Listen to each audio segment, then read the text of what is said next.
আমরা এখানে কনসোল লগে শো করাইতে পারছি, কিন্তু আমরা এখনো লিস্ট কন্টেনারের ভিতরে শো করাইতে পারিনি। এটা এখন আমাদের করতে হবে। এর জন্য কি করতে হবে, আমরা index.html ফাইলের ভিতরে দেখেন যে লিস্ট কন্টেনার ভিতরে আমরা কি করেছি, একটা div নিয়েছি, div লিস্ট ক্লাস আছে, এরকম একটা div নিয়েছি। এই div এর ভিতরে হচ্ছে আমাদের প্যারাগ্রাফটা থাকতেছে, প্যারাগ্রাফের ভিতরে আমাদের ফার্স্ট টেক্সট গুলো থাকতেছে, এবং স্পেন ট্যাগের ভিতরে হচ্ছে আমাদের এডিট বাটন এবং ডিলিট বাটন রয়েছে। তো আমাদের এগুলো ক্রিয়েট করতে হবে। এগুলো যেহেতু স্ট্যাটিক ভাবে আমরা লিখেছি, হাইডকোড করে রেখেছি, এগুলোকে আমাদের ডাইনামিক করতে হবে। এর জন্য আমরা একটা div ক্রিয়েট করব, div এর ভিতরে ক্লাস নিব হচ্ছে লিস্ট, এবং এটার ভিতরে এগুলো ইনার HTML করব। এর জন্য আমরা এখানে কি করব, একটা ভেরিয়েবল ক্রিয়েট করব, নাম হচ্ছে div এলিমেন্ট দিব।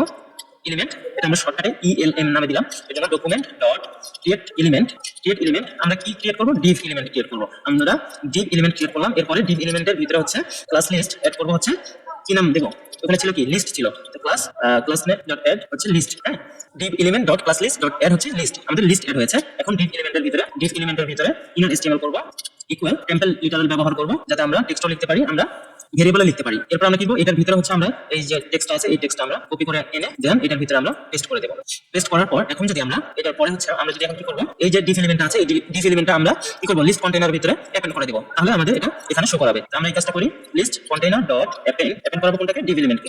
এখন দেখেন যে এখানে অলরেডি চলে আসছে। তো কি চলে আসছে, মাই ফার্স্ট টেক্সট। এটা যেহেতু এখনো হার্ড কোড করা আছে, এখন আমরা ডাইনামিক করি নাই। আমরা চাচ্ছি যে এই যে লিস্ট আইটেমের ভিতরে যে টেক্সট থাকবে এটা এখানে শো করবে। এর জন্য আমরা কি করব, এর জন্য এখানে আমরা $সাইন ইউজ করব এবং কার্লি ব্র্যাকেট ক্লোজ করলাম। এর ভিতরে আমরা লিখে দেব কি আইটেম, এখানে পাচ্ছি আইটেম ডট টেক্সট। দেখবেন যে এই যে নিউ টেক্সটটা চলে আসছে।